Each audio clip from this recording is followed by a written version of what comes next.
Bismillahirrahmanirrahim. Wajib akliya kalona Kaunuhu alimana bukti Allahu ningana kaasupana wiyahna sifat bangsa rekanana lain sifat nu misahna tapi sifat muatana kana sifatna ilmuna ari lalawanan sifatna kaunuhu alimana kaunuhu jahilana bukti Allah nu bodona dalil akli jeung naklina sami jeung dalil ilmuna aya pisan nu bedana oge penjelasanana nomor 16 sifat nu wajib di Allah teh sifat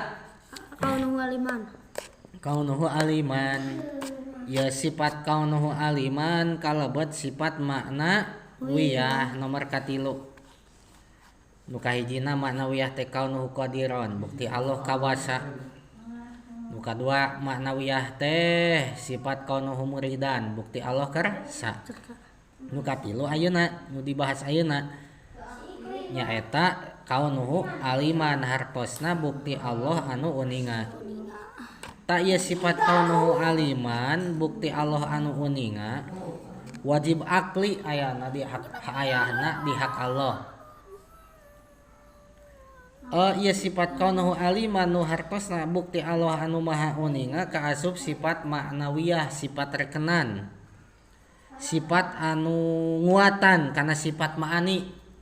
Naon sifat ma'ani na kaunuhu aliman? Sifat ilmu. Nya. Maka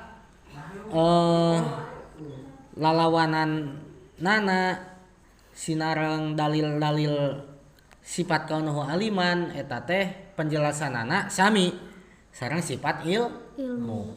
Upami sifat ilmu lalawananana nyaeta jahlu bodoh mustahil hukumna. Upami sifat kaunuhu aliman lalawananana teh naon? Kaunuhu jahilan bukti Allah anu bodoh mustahil hukumna aya di Allah.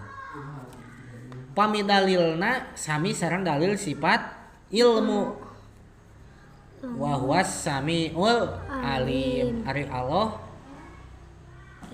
eta anu maha ngadangu tur anu maha uninga